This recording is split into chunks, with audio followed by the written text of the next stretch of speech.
natupad, napatiwara ang mga anak, nagiging malungkot ang kalagayan ng isang magulang. So since sa ating pagpapakilala sa ating unang module na ang posisyon po ng Diyos na isang naglalang, siya po yung tumatayong magulang ng sangkatauhan.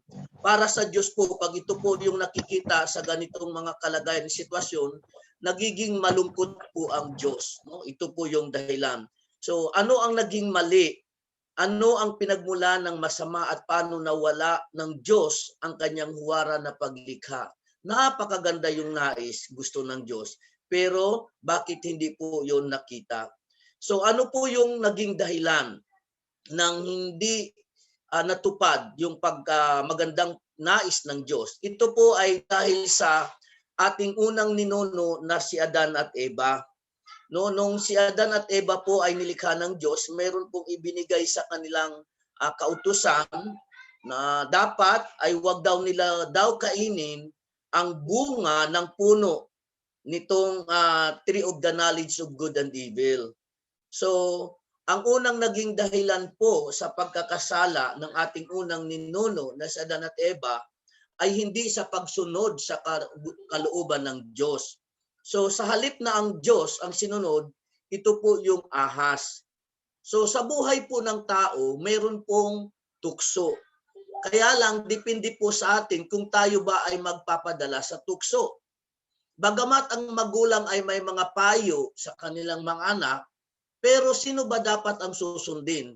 Ang magulang o ibang barkada o ibang tao? So since ang Diyos ay siyang tumatayong magulang ng sangkatauhan, na ang bilin ay huwag kainin daw ang bunga ng puno na ito. Kaya lang po ay may nagtukso. At ang nagtukso dito ay ang ahas.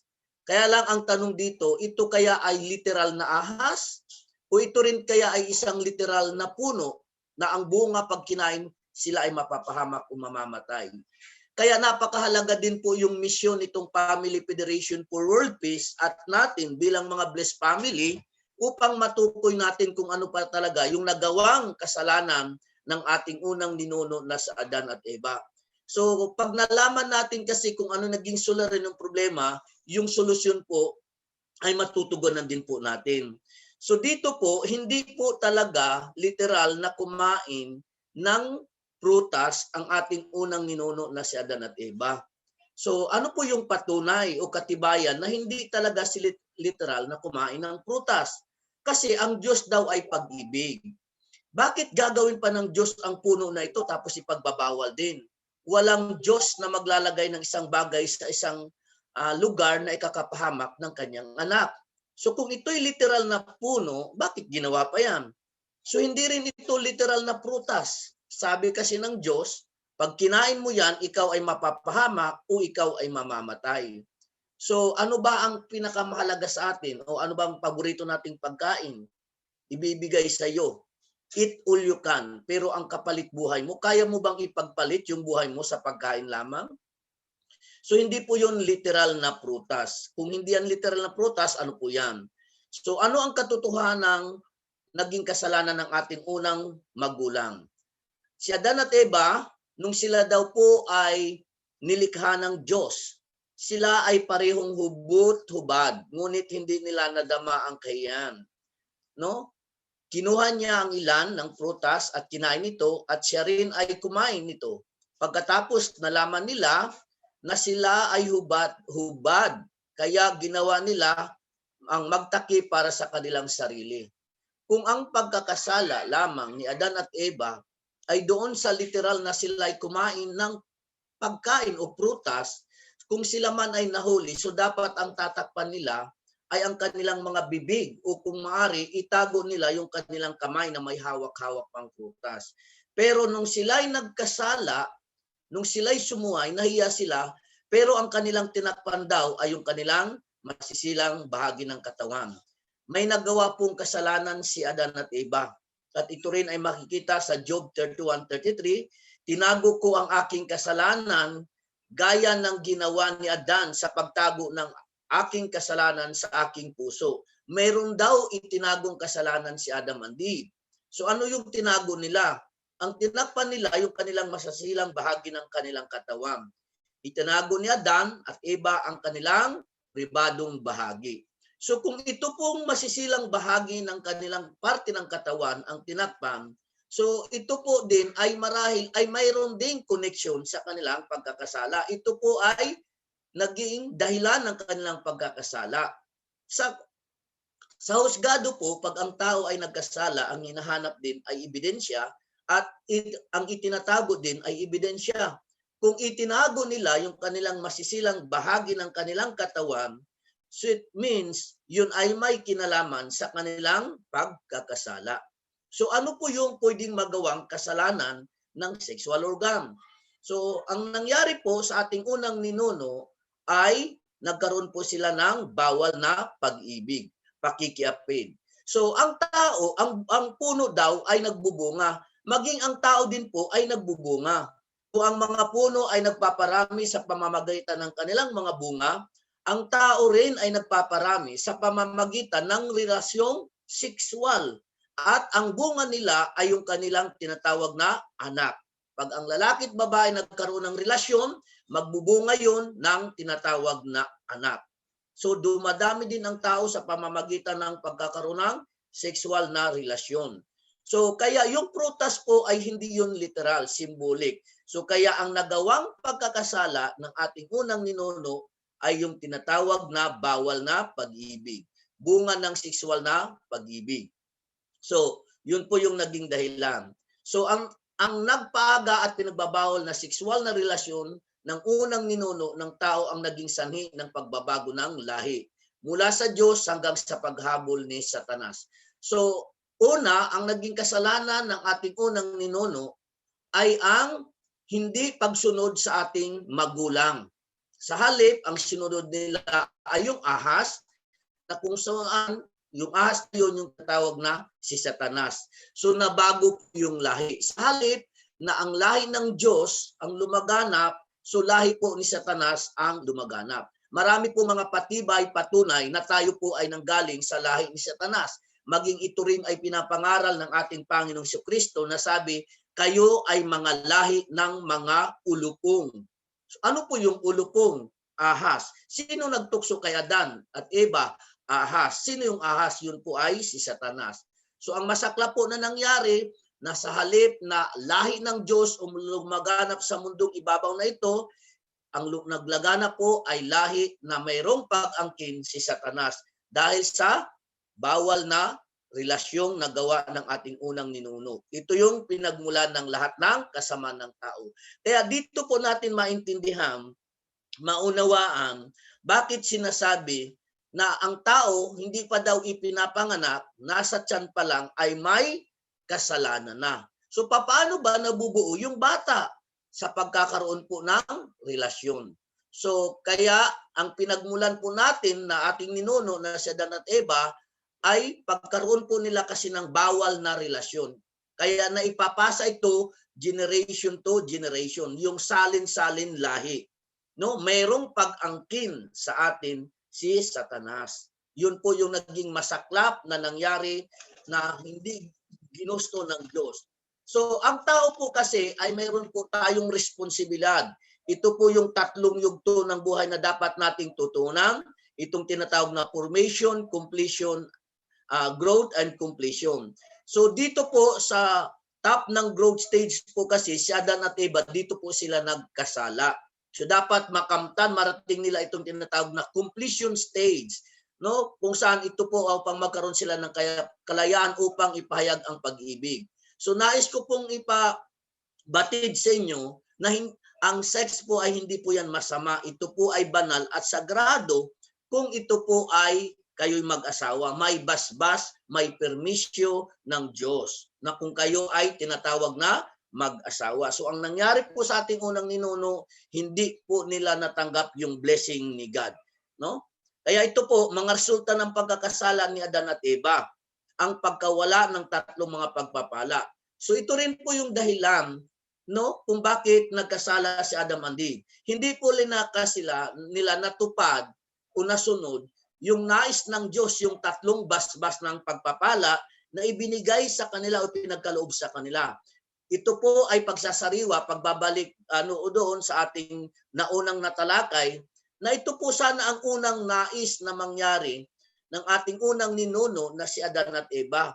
No? Itong paano sila maging isang ganap na lalaki at ganap na babae. So dapat ang mangyari kay Adam and Eve, maging matured individual sila. Maging ganap na lalaki at ganap na babae muna si Adan at Eva. Paano nila mapagkaisa yung kanilang isip at katawan? So paano nila ma-reach yung tinatawag na perfection? Bakit kailangan ni Adam and Eve na maging perfect? If God is perfect and Adam and Eve is children of God, kailangan niya na maging perfect si Adam and Eve. So kung ang isang magulang ay mabuti, nais din niya na ang kanyang anak ay maging mabuti.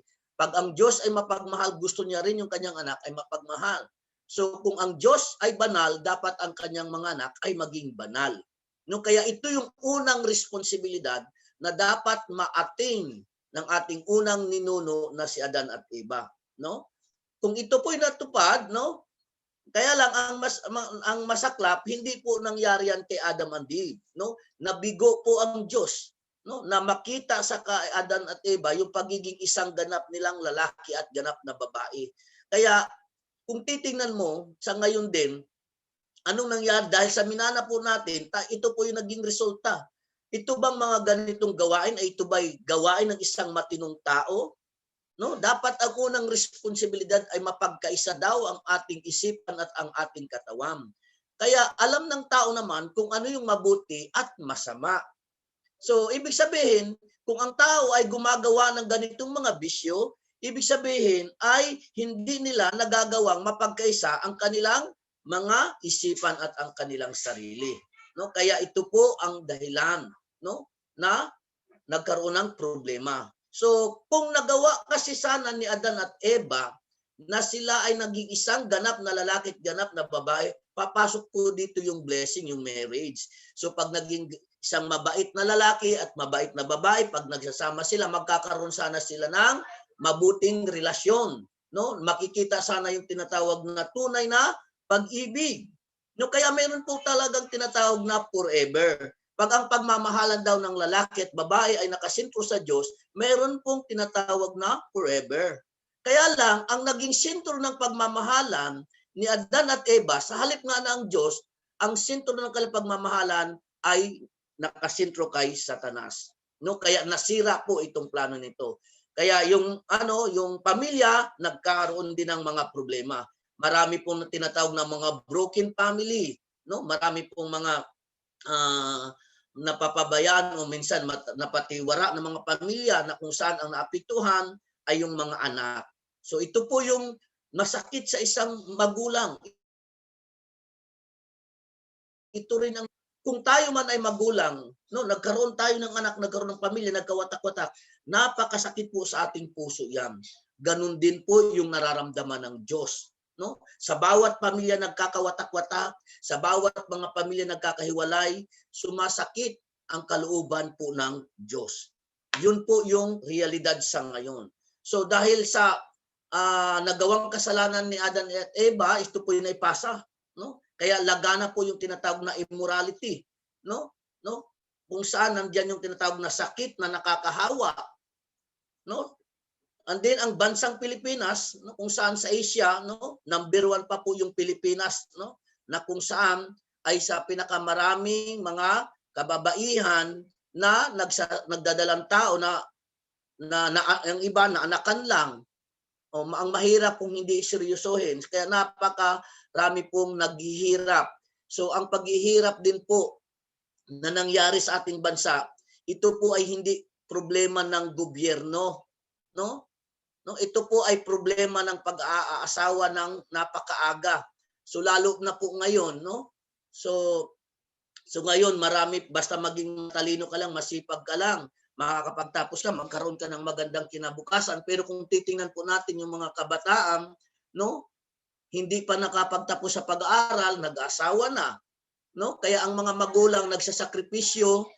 Ang iba dyan, maglabada, lahat ay gawin ng paraan para mapagtapos lang ng pag-aaral ang kanilang mga anak. Subalit, hindi pa nakapagtapos ng pag-aaral, nag-asawa na. So, paano na po kung ang mga bata nag-asawa ng maaga, walang sapat na tinapos. Anong trabaho po ang kanilang mapapasukan? Kung sa lalaki, ang kalimitan ng bagsak niyan, construction. Buti kung laging may kontrata, mayroong trabaho. So kaya hindi yan problema ng gobyerno. No? Minsan ang mga magulang din, pag nag-asawa mga bata, minsan lumalapit din sa magulang. So kaya din po yun ang nagiging problema, no, ng mga magulang at problema ng Diyos. Nawala po yung mga ambisyon, yung mga pangarap. Hindi kagaya dati rin na punong-puno ng pangarap at ambisyon ngayon mga kabataan, no? Na nawala na ng mga ambisyon. Ito ang naging sanhi ng pagtaas ng mga abortion o paggamit ng contraceptive. So marami pong nagpapalaglag dahil hindi po handa, no? Kaya yun po yung nagiging problema sa ngayon, no? So kaya ito rin nasira yung plan ni God, yung pangatlong blessing din na binigay ni God hindi po rin natupad. Kasi wala ngang respeto, wala ngang sariling pagdisiplina, hindi marunong makontrol yung sarili, kaya ito po rin yung nangyayari sa atin, no, sa kapaligiran. Actually, binigyan po sana tayo ng kapangyarihan na pamahalaan ang lahat ng kalikasan, pero inabuso po, no? Marami po, no? Kaya bakit po mga naglandslide? Kasi nagpuputol ng mga puno, hindi nagtatanim uli, tapos punong-puno ng pollution, kaya yung mga sakit ngayon, ang nangyayari, yung mga sakit, pabata ng pabata, no, dahil sa pollution. Sabi nga ng World Health Organization, ang tao daw ay hindi makakaiwas sa anumang sakit o karamdaman dahil po sa mga pollution na mga nalalanghap natin. Dati naman po ay punong-puno ng mga maraming mga isda sa mga ilog, pero ngayon dahil sa mga pollution, mga nagkakamatay po, no? Ito po yung naging resulta, no, ng hindi pagtupad ng ating unang ninuno sa 3 basbas ng pagpapala na ibinigay sa kanila. So, kaya ito po yung nangyari sa atin, kaya napakahalaga po na pag nakita natin ito, ang solusyon po dito rin. So, kaya ito pong Family Federation for World Peace, bakit po ibinabahagi ito, sineshare po ito, para maintindihan, maunawaan ng lahat ng tao na dapat po ay tuparin natin, no, bilang mabuting anak, bilang mabuting mag-asawa, at kaya yung mga tumanggap, lalo na po yung mga tumanggap ng blessing. Kaya nga nasabi ko na ito pong tinatawag na teen modules, ito po yung tinatawag na follow-up education, para mas lubos na maintindihan nila, maunawaan kung bakit sila nag-join ng blessing. Kaya yung blessing din na yon ay para maintindihan nila na dapat ay pahalagahan ng mag-asawa yung kanilang mga sexual organs, na kung saan ay dapat sila ay mag-commit, no, maging tapat sa kanilang asawa, sa kanilang partner. So doon po nag-umpisa yung lahat ng mga pagkakasala sa pagkakaroon po ng bawal na relationship. Kaya kung anuman ang relihiyon natin, anuman ang denomination natin, kaya kahit sa relihiyon, itinuturo yan sa 10 kautusan na sabi huwag kang makiapid, huwag kang makipagrelasyon sa hindi mo asawa. So dapat ito po ay tutuparin ng mga magkapareha na nagtanggap ng basbas ng pagpapala mula sa tunay na magulang. So dapat po sa mga kabataan din po, no, isa rin po sa promote ng Family Federation for Peace, yung samahan sa mga kabataan na i-keep yung purity para sa future husband, future wife. So kaya napakahalaga po, no, na dapat ay malaman ng tao kung saan nag-umpisa yung problema. So kaya ang sabi nga daw po, ang pag-ibig ay napakahalaga. Subalit kung ito po ay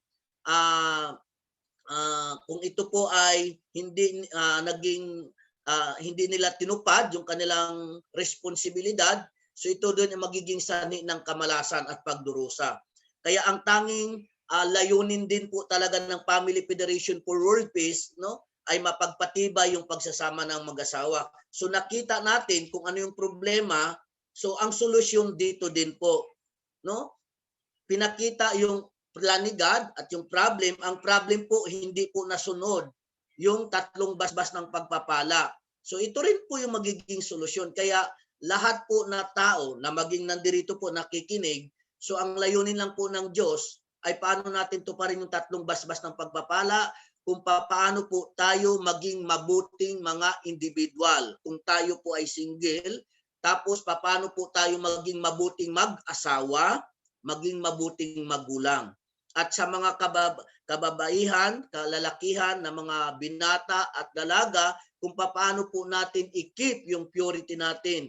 I-keep natin and then para sa ating future husband and wife. So yun po ang napakahalaga na mensahe na ipinapaabot po dito sa Family Federation for World Peace. So kaya dapat po na lahat na tayo nandirito, sana po ay i-keep po natin yung ating pagiging tapat sa ating asawa. So yun po ang nagiging sanhi ng kamalasan na dumarating sa pamilya, at ito rin po ang nagiging sanhi ng pagiging magulo ang bansa. Kaya sa pagbabago ng relasyon ng bawat pamilya, ito rin po yung magbabago ng ating barangay, ng ating lipunan. So kaya sana po lahat po tayo na nandirito na nakikinig, sana po isama-sama tayo na ating bahagi ito para po maayos yung suliranin ng mga bawat pamilya.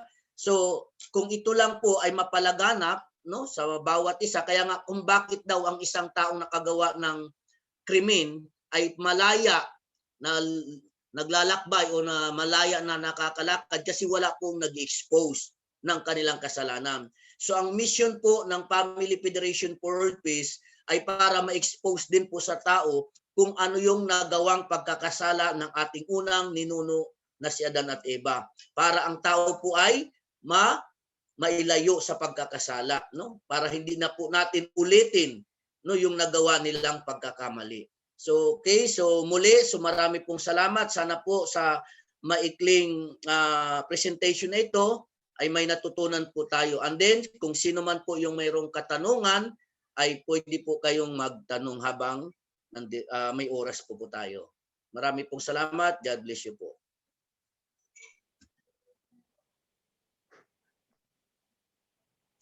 Yan, maraming salamat po, Pastor Ernest Relano, sa napakagandang mensahe ngayong gabi po. So, ayan.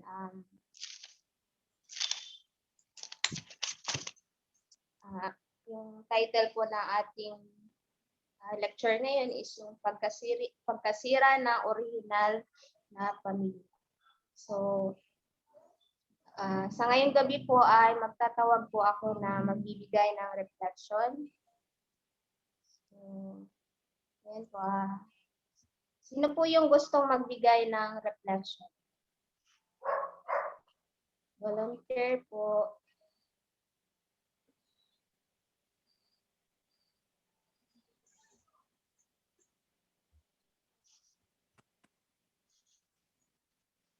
So, walang mag-volunteer. So, tawagin ko na lang po si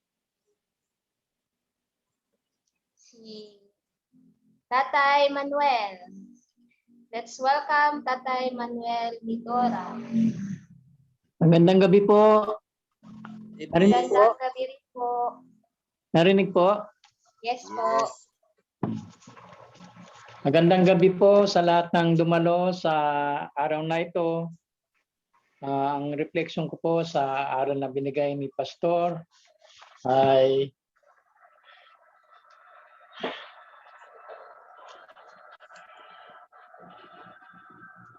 pagkasira ng original na pinagpalang pamilya.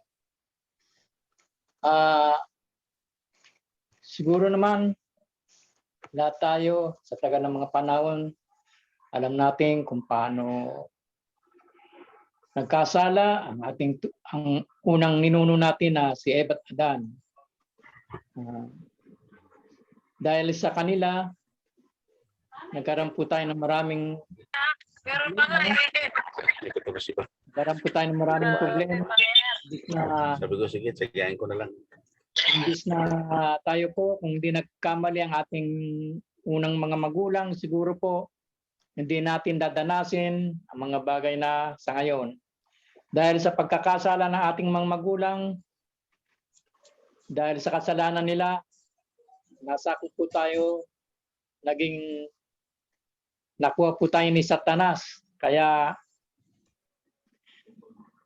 sa panahon ngayon, nagpapasalamat tayo dahil sa Family Federation for the Peace, nagkaroon ng Interfaith Blessing Festival, na balik ang napanumbalik natin ang pagkakasala natin, yung mga dugo sa pamamagitan ng interfaith. Naranasan natin na mabago ang ating mga sarili. Yan po ang mabibigay ko po. Maraming salamat po. Adyo. Maraming salamat po, Tatay Manet. Magandang reflection. So, under reflection po. Okay, let's welcome our Nanay Yossi. Welcome po, Nanay Yossi.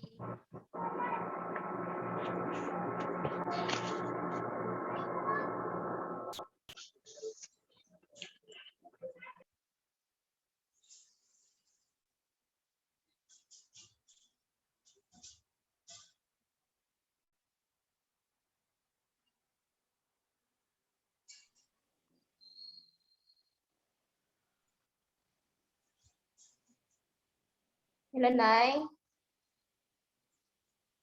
Nanay Yossi. Hindi niya alam. Nay. Ano? Reflection po. Atay wali na lang. Ayan, magandang gabi sa ating lahat. Ay, naririnig ba? Ha? Yes po. Ayun. Ang aking ano ay ang ating ano ay pagkasira ng ating original na pamilya. Totoo yun. Kasi sa ayaw at sa gusto natin galing tayo sa ano, sa pagkakasala ng ating tunay na pamilya.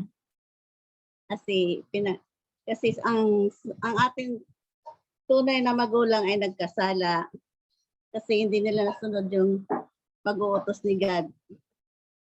Kaya sa ngayon, dahil dito sa Interfaith Family Blessing, tayo ay nahango tayo ng ating pagkakasala. Kaya ngayon, ito lang ang paraan para tayo ay maging maayos ang isang pamilya, ano tayo na magkaayos-ayos ang isang pamilya dahil sa ginagawa natin blessing. Kaya ito yung ating ginagampanan na responsibilidad natin kung paano natin maibalik tayo sa original na katayuan ng mundo. Ganun. Kaya sa panahon ngayon, kailangan talaga natin na matutunan kung paano tayo maibalik. Kaya ito yung ginagawa natin na tayo ay nagbi-bless ng mga family para din, hindi lang para sa ating sarili, para sila din ay matulungan natin na maging maayos din yung pamilya nila. Kasi ang karamihan kasi sa atin sa pamilya ay nasisira yung pamilya dahil sa hindi nila nasusunod yung mga tungkulin nila gaya ng mga kabataan ngayon, maaga pa, nabubuntis na. Kaya doon natin dapat maiayos yung maayos natin yung pagkakaano natin sa kanila para maalagaan natin yung isang anak natin, gano'n. Para matupad natin yung tungkulin natin, kung paano natin mapasaya si God sa tungkulin para yun lang kasi yung ating sa Panginoon talaga, talaga tayo nakasalalay sa Kanya kung paano natin magawa ng mabuti yung ating tungkulin. Kaya yun lang yung aking mabahagi. Kaya maraming salamat. Gandang gabi. Salamat po, Nay Rosie, sa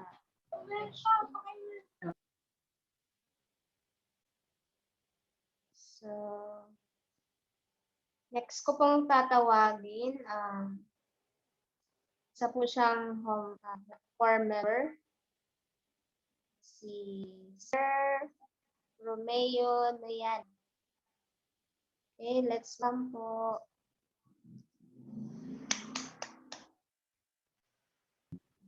Magandang gabi po. Narinig po ba ako? Yes po. Yes, gabi. maganda ang ating paksa ngayong gabi na to. Ito yung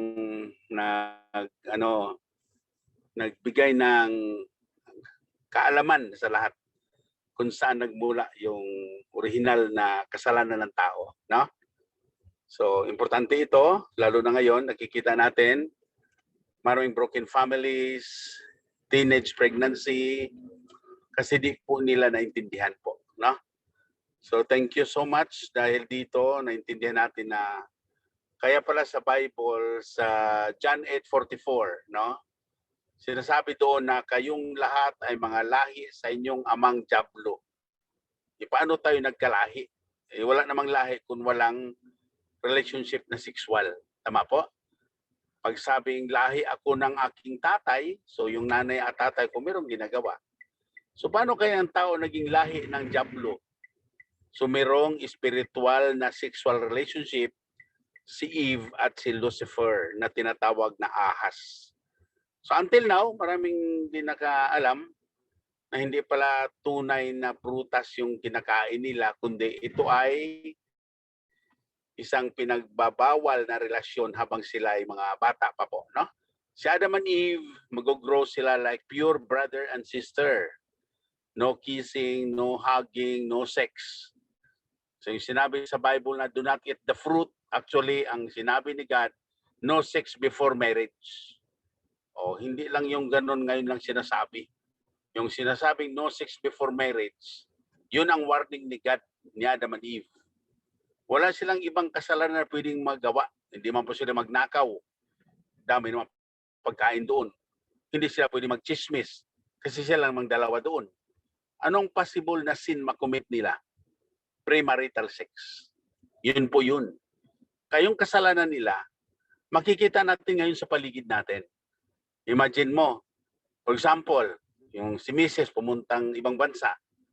Okay, or si Mr. Seaman, nag-abroad. Naiwanan si Mrs. sa bahay. Pagbalik ni Mr. Uy, dalawa ng anak. Ayun pala, inaahas. Ayun palang salitang ahas, hindi yun literal. Inaahas si Mrs. habang wala si Mr. Di ba ganun din nangyari sa Garden of Eden? Inaahas ni Lucifer si Eve habang si Adam ay bising-busy bigay ng pangalan sa lahat ng mga bagay na doon sa paraiso. So yan po ang nangyayari. Until now, di natin alam yan.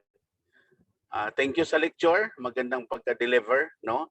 Dito ko naintindihan yung sinabi sa Bible na marami kasi nakakausap na itong lahat nangyari sa mundo, yung kaguluhan na to, yung nangyari sa mundo natin, ito ay lahat plano ng Diyos. Hindi po.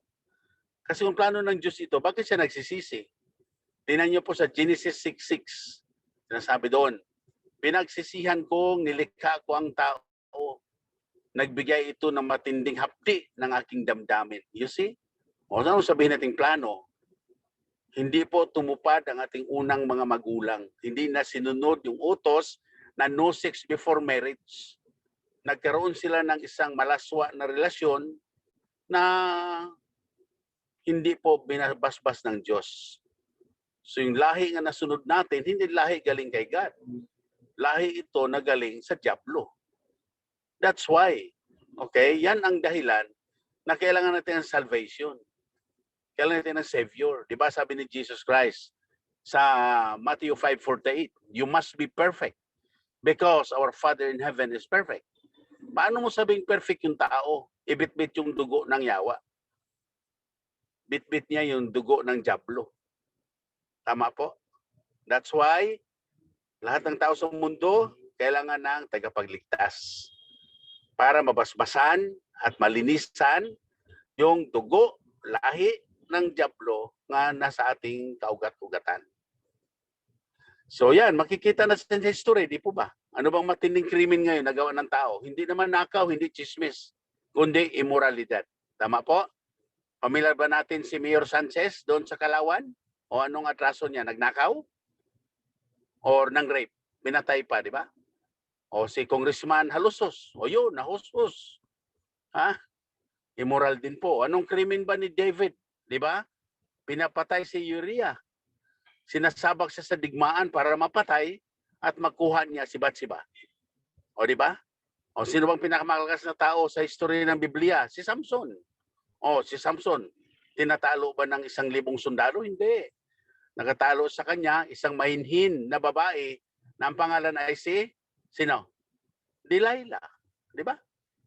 Ayan, yun ang makikita natin sa paligid nga. So yung lecture kanina, yan ang nagpapatunay na talagang namana ng tao ang immoralidad.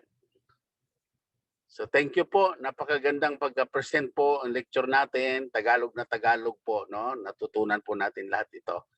God bless you po. Thank you, Pastor Ernie. You delivered the lecture very well. Thank you po.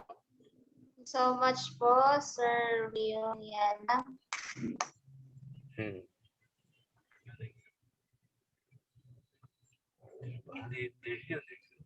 Yun. Yun yung nangyari ngayon.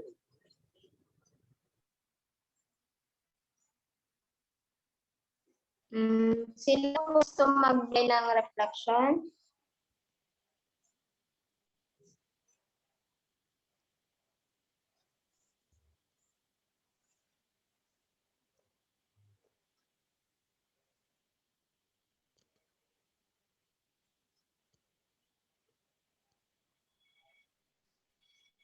So, tawagin ko po si Miss Jennifer.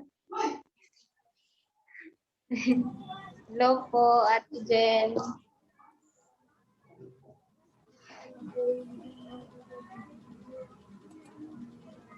Ayun. Salut. Saglit ah.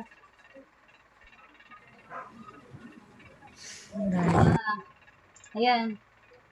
Yes. Ako ba ni?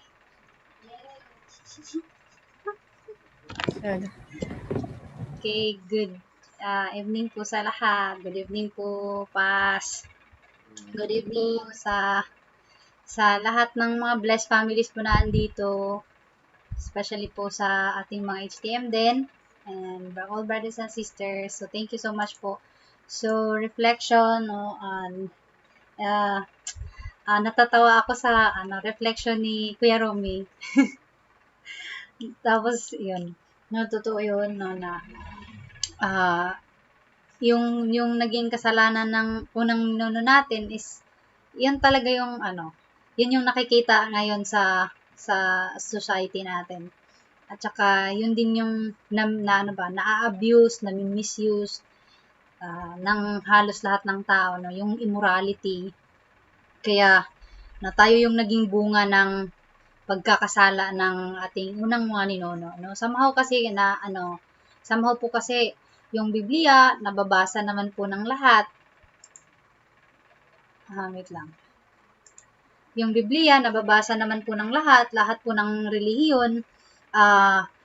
Nag-aaral po tayo ng Biblia, ganun, pero hindi siya lubos na intindihan. At saka tipong tipong konsepto lang din, at saka storya lang, ganun. Story lang talaga yung pagkakaintindi ng halos lahat ng tao, no? Until through parents na inexplain talaga nila kung ano talaga yung totoong nangyari sa Garden of Eden. No? So, ganun na nakakalungkot na yung na yung society natin ngayon puno ng immoralidad dahil tayo naging bunga ng pagkakasala ng ating unang ninuno. So, yung explanation ni Kuya Romy about sa history sa Bible, na totoo yung ganun. And then, ayun, na kapag hindi to kapag hindi mabawasan, ganyan, at hindi ma-educate yung mga tao So baka kahit 10 years old, mabubuntis na, ganyan. So baka makahubad na naglalakad yung mga tao, ganyan. Kasi hindi na napahalagahan yung sexuality and hindi na din masyadong na-value yung katawan, yung spirit, ganyan, yung sexual organ, ganyan. Kaya, ayun, na this is really a good education, especially sa mga HTM natin na may mga anak, na at least ma-educate po nila yung mga anak nila para hindi po huli yung lahat, no? Kasi ganon din, and I'm also looking forward din sa mga kapatid ko na sana maintindihan nila yung ganitong education, my parents also. Kasi ito yung ito talaga yung totoong salvation. Wala nang iba. I mean, really, this is if maintindihan lang talaga yung principle, no? This talaga. I mean, yung okay naman na maniwala ka like what others natutunan natin before we receive the principle, pero this is the substantial substantial resurrection talaga na we have nakikita talaga siya ganun. Kaya thank you so much po Pastor Ernie kasi palaging nagpapaalala and nag-educate din. So, alam ko po na maraming nabubuhayan ng loob at maraming maraming naka-receive ng life ganun ng buhay ganun. Dahil po sa mga lectures sa teaching ni True Parents. Kaya yan, thank you so much. Yan lang po. Thank you so much. Yun, maraming salamat po kay Jenna. So, sino pa pong may gustong idagdag?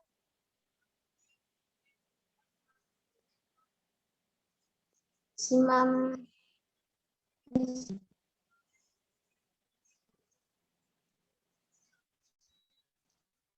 Hello, po, Ma'am Nancy Toprio.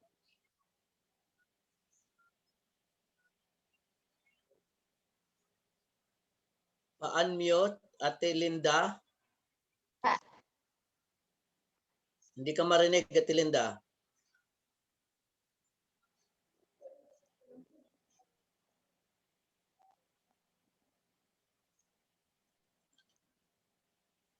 Pa-unmute mo na, Ate Linda.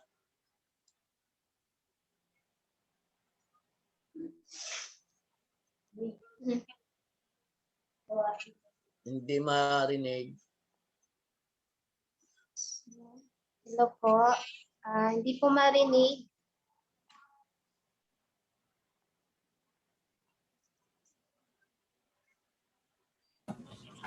Okay, Meron na. yan. Okay na po.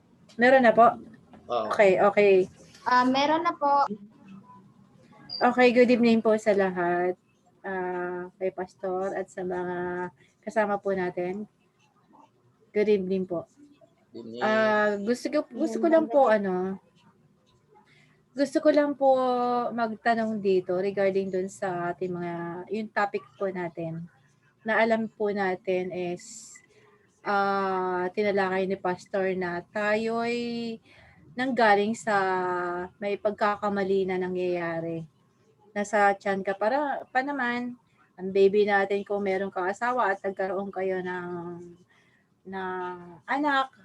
So, doon pa man din nagkakaroon na ng pagkakamali pala. Yung ating, from the start pala, nagkaroon na tayo ng pagkakamali.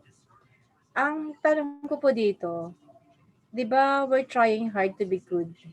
Is this happened na forever to pagkakamali? Kasi nagkakaroon tayo ng generation to generation eh. Okay, sabihin na natin na we're started from pagkakamali. Tapos, siyempre, sa susunod, di ba, magkakaroon na naman ng anak, magkakaroon ng asawa, magkakaroon ng anak. Parang, and so on. Parang ganun. So, ang tanong ko dito, forever ito na pagkakamali. Kasi, di ba, we're trying hard to be good na yung ating mga kasalanan before but we are trying to be good doing. Pero ang tanong ko dito, is this forever until death na may pagkakamali sa mga ginagawa ng tao? Okay. So yun po yung tanong nyo, ate. So tuloy-tuloy. So Yes. ito po yung sagot niyan. Kaya Okay. napakaswerte po tayo, lalo pa yung nakakapakit. Napakagandang tanong po niya natin. So ang mahalaga kasi, kaya nga sabi, nakita natin yung problema. Ang solusyon din doon sa problema. No? So hindi po ito magiging tuloy-tuloy. Halimbawa, kung tayo man ay may sakit, nalaman mo kung ano yung sakit mo, doon sa sakit malalaman din kung ano yung ibibigay sa iyong solusyon. Kaya ito po, pag tinapos nyo po itong module na ito, yung kasagutan nandoon. Kaya gusto ko po na ito ay inyong subaybayan. Kasi nandoon yung solusyon. Hindi po pwedeng yung problema ay gano'n na lang. So mayroong solusyon. Kaya nga may kasabihan, sa bawat problema mayroong solusyon. So gamat masaklap yung realidad na nangyari, hindi natin ito ginusto. Tayo po ay naging bunga, resulta ng pagkakamali ng ating unang ninuno. So kung alam natin, kaya nga pag nalaman natin, ano yung problema nila? So ang problema po, hindi sumunod. So anong solusyon? Sumunod. So paano tayo maibabalik? Kung ang nangyari, tayo po may pag-angkin sa atin ni Satan. So ito po yung tinatawag na kaligtasan. Paano tayo maangkin na maging karapat-dapat na matawag tayong anak ng Diyos? Dalawa po kasi ang lahi na naggagawan dito sa mundo. Lahi ni Satanas at lahi ng Diyos. So ang tanong, paano tayo mapabilang doon sa lahi ng Diyos? Doon po yan ay nakasunod po sa ating topic na didiscuss. Kaya wag po kayong a-absent. Mag-absent po kayo, hindi nyo po makikita yung solusyon. Totoo po yun. May kasabihan, gusto kong bumait pero di ko magawa. Kasi nasa dugong nananalaytay po natin. No, kumbaga, nandiyan na yan eh. Ang tanong, paano natin tatanggalin? Ito na po yung pinag-uusapan ng kaligtasan. Paano po natin tatanggalin yung kasalanang minana natin kay Adam and Eve? So lahat nga, sabi, hindi pa pinapanganak ang bata, nasa tiyan pa lang may kasalanan. Ang tanong, paano natin matatanggal ang kasalanan para tayo ay maangkin na maging karapat-dapat na matawag na anak ng Diyos? Kaya nandoon po yun. Sa on the way po natin yan. No, kasi Nag-advance ba ako? pero actually advance yun, pero napakaganda po yung tanong niya.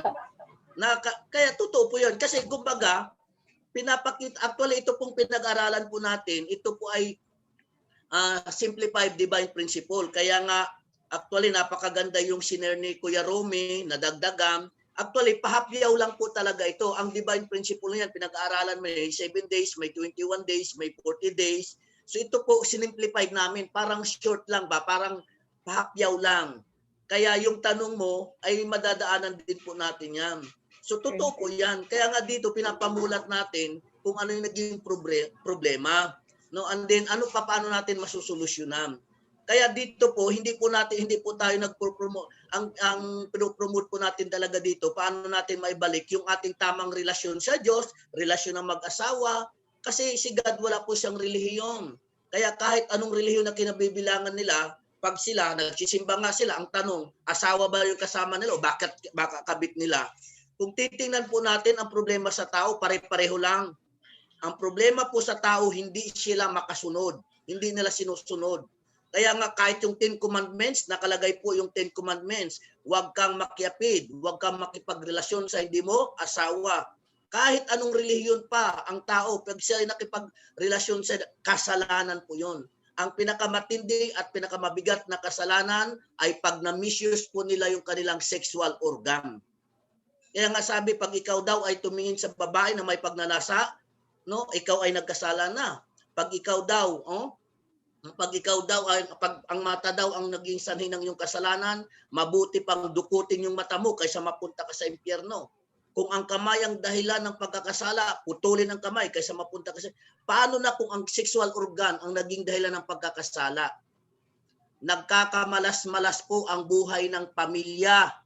pag na-misuse yung sexual organ? Sino ba ang papayag? Ikaw ay may asawa, yung asawa mo nakikigamit sa iba. Kaya po dito, kaya napaka-importante po yung pag-asawa, yung marriage. Kaya sa marriage, meron pong tinatawag na witness. Kaya yung ginagawa po ng Interfaith Peace Family Blessing, marami pong nakakita para sure na yung kasama mo, asawa mo. No? And then, ang purpose po ng marriage, legality, kaya nga merong legality, katibayan na ikaw ay kasal dyan. Ang bahay, meron pong tinatawag na ang bahay, meron po siyang titulo. Ang sasakyan, may title. Kaya ang pag-asawa, meron kang lisensya. Kaya pag ang asawa nangaliwa, pwede mo siyang idemanda. Bakit? Nakaw na pag-ibig. Pagmamay-ari ko yan eh. Kaya kung titingnan mo po ngayon, ang dami mga relihiyoso kuno. Pero nang bababae na lalaki sila, kasalanan po yan. Kaya ang maintindihan ng tao na pinakamatinding kasalanan na gagawin ng tao pag na-misuse nila yung sa kanilang sexual organ. No? Kaya sa mga kabataan din po, no? Kaya gusto po namin ipaabot sa lahat ng tao na dapat ay pakabanalin nila yung kanilang sexual organ. Paano mo malalaman na isang tao mabuti, may pagpapahalaga sa kanyang sarili, no? Protektahan yung kanyang sexual organ, hindi kung pupwede kung sino-sino ano. Kaya dito, hindi na mahalaga kung anong relihiyon ng tao. Ang mahalaga, paano ka maging mabuting anak ng Diyos, maging mabuting mag-asawa, maging mabuting magulang at mabuting kapwa. So dahil kahit ang Panginoong Jesucristo ang itinuro niya rin ay pag-ibig. Kung sinabi nga na Jesucristo, love your enemy. Dito po sa Family Federation for World Peace, marry your enemy. Kaya minsan nag-away natin, asawa natin eh. So no choice, dapat mahalin po. So kaya ate, huwag kang a-absent bukas, no? Para doon sa katanungan mo, so masasagot po natin 'yan. Kaya nga po ginawa po natin itong lecture na ito na paunti-unti lang para magkaroon tayo ng tinatawag na more on question and answer. Kaya ang divine principle, kung ang isang chapter lang, halos minsan, kalahating araw yan eh. Kaya ginawa po natin short lang para mas maganda magkaroon ng interaction o magkaroon ng mga question. Okay, so thank you. So ate, bukas, makinig ka para baka doon yung sagot. Sana hindi ako malate. Sige po. Thank you. Salamat po, Sir Ernesto Ilano. So, mayroon pa po ba?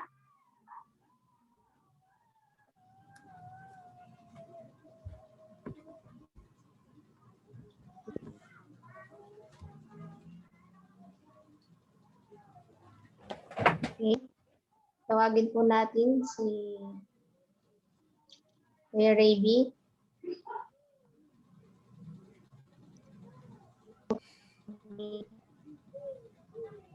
Hello, naririnig po ako. Okay, sige. Kita tayo. Ayun po, magandang gabi po sa inyong lahat. Magandang gabi po kay Pat at mga elders po natin. Magandang gabi po. Reflection ko po dun sa narinig ko po. Unang-una po, hindi po ako pamilyado. Ako pa po single and match pa po. At ito pong reflection ko pong ito, gusto ko po itong ibigay sa mga kabataan po na tulad ko din na hindi alam yung mga, halimbawa hindi ko po alam yung mga principle pong iyon. Paano ko po siya masasabi na hindi sila masasaktan dahil ang alam nila ay tama yung ginagawa nila. Hindi ko naman pwedeng sabihin immoral ka, anak ka ng tatay mong demonyo. So, yun po yung ang aking reflection na nagsisimula po yun na mapabago natin yung isang tao, mga taong malalapit po sa atin, kung tayo po ay magiging modelo. At ngayon po na nasa bahay po ako, wala po ako sa center. Araw-araw ko pong sinisikap na maging modelo sa kapatid ko, sa kapitbahay ko, sa mga kaibigan ko, maging modelo sa mga pinopost ko sa Facebook, kung paano ko ipaparating yung mensahe ni True Parents, yung turo niya. Kasi naniniwala ako na hindi lang sa seminar tayo pwedeng mag-share ng God's Word o ang turo ni True Parents, kundi sa iba't ibang bagay. Pero kung gusto nating mabigyan ng magandang edukasyon ang mga kabataan at ang mga magpapamilya, in-encourage po rin talaga natin na umattend sila ng seminar. Kaya nagpapasalamat po ako dito sa module na ganito na natuturuan ko ako, nare-remind. Ako rin naman po ay hindi perfecto at yung mga desire sa katawan ko po ay nandyan pa rin po yan. Pero ang kagandahan po dyan ay dahil po sa mga punduki, mga workshop, mga training, natututunan po natin na palakasin yung isip natin at i-overcome yung desire ng body po natin. So, napaka-importante po niyan para sa akin at sa lahat din po ng mga kabataan. And marami pong salamat. Yun po yung mare-reflect ko. At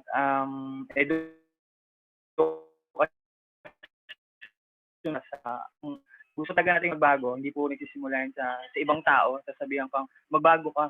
Pero isang araw lang po yung tatagal ng pagbabago mo eh. Pero kung ikaw mismo talaga sa sarili mo seryoso ka, alam mo yung problema mo, ilang beses mo nang gagawin yung mga bagay na dapat mong gawin para mapalayo ka kay Satanas, pero nandyan pa rin siya. So, kung ganun kahirap, ganun din kaseryoso. So, ako seryoso po talaga kung gaano ko talaga i-overcome yung mga desire sa katawan ko. At paano ako hindi ma-impluwensyahan ng mga kapitbahay at mga kaibigan na hindi magandang impluwensya at mapanatili ko yung prinsipyo sa sarili ko po. Ayun lang naman po, marami pong salamat sa mga turo at sa mga lecture po. At magandang gabi po at mabuhay po tayong lahat. Yun lang.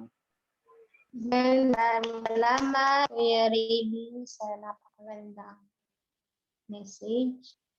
So, ayan po, wala na po ba? So, ayan po,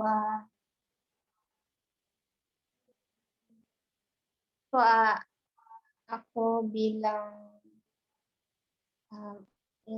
bilang kabataan, babasa po ako na naging bahagi po ako dito sa Family Federation for World Peace, na kung saan yun po yung maintindihan yung education na galing kila true parents at kay heavenly parents.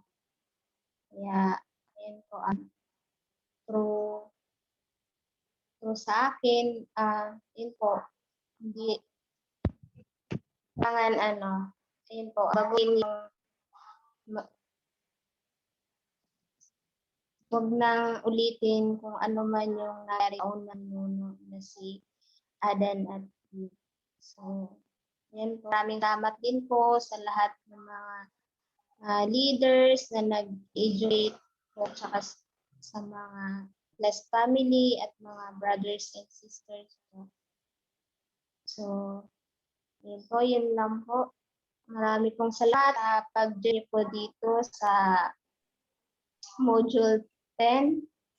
So, kita pa na tayo. Bukas, meron ulit tayong Module 10.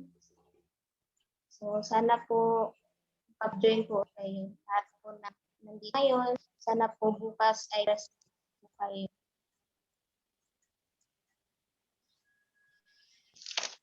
So, wala na po bang tanong? Kung wala na po, so let's close our HTM module lecture. So, naanyayan ko po si Pastor Ernie for closing prayer. Group picture muna tayo bago closing prayer. Paon muna yung ano. Okay. Pa-open po na cam.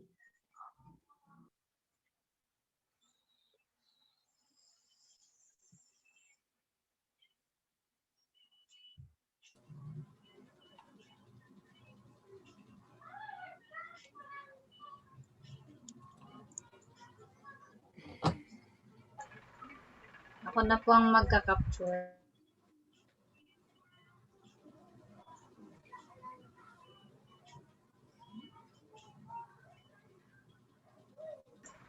Ready na po ba ang lahat? Yes. Okay, so Show your best smiles. Ready? Wait lang ha. Ayusin ko lang. Okay, ready? 1, 2, 3, smile. Okay, so one more. Heart, heart. Next ay fighting. Okay. For Vision 2027. Sungni, Sungni, Sungni. Ayan. Thank you so much. Okay, so tayo po ay manalangin. Thank you so much po. Tayo mag-pray. So, mahal naming magulang sa langit, sa aming tunay na magulang ng sangkatauhan, muli kami po ay malugod na nagpapasalamat sa gabing ito na kami ay nagsama-sama bilang isang pamilya. Nawa po sa aming natutunan sa gabi ito, sana po ay mailagay namin sa aming puso at isipan na sana bilang iyong mga anak kami makapamuhay na makasunod sa inyong kagustuhan at tuparin at sundin ang inyong mga nais. At kami po ay malayo sa anumang mga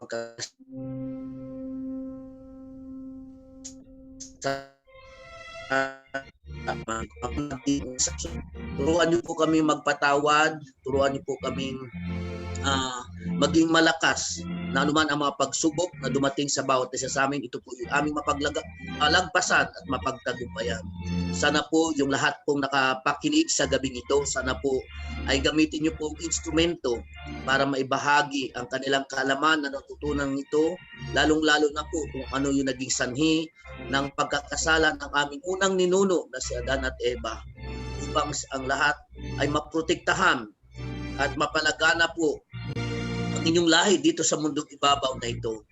Nawa po ay mapalagana po ang blessing na ito sa lahat ng mga mag-asawa upang sa ganoon ay mabago ang lahi at ang tunay na pag-ibig ang mag-iral sa mundong ito at ang kabutihan lamang ang maghari sa sanglibutang ito upang sa ganoon ay maitatag ang inyong kaharian dito sa lupa maging sa langit.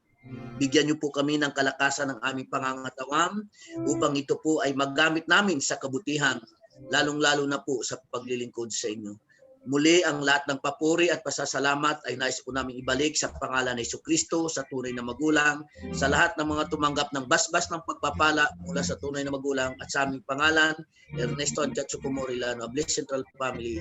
Adieu. Amen. Adyo. Thank you. Thank you, Kuya Romy. Thank you sa lahat na nagbigay ng reflection. Thank you po sa lahat na nakikinig. God bless po. See you po bukas, 7:30. Very nice lecture. Very happy. Okay.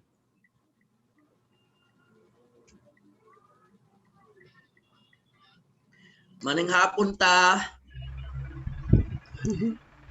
Thank you so much po sa lahat na nag-attend po today.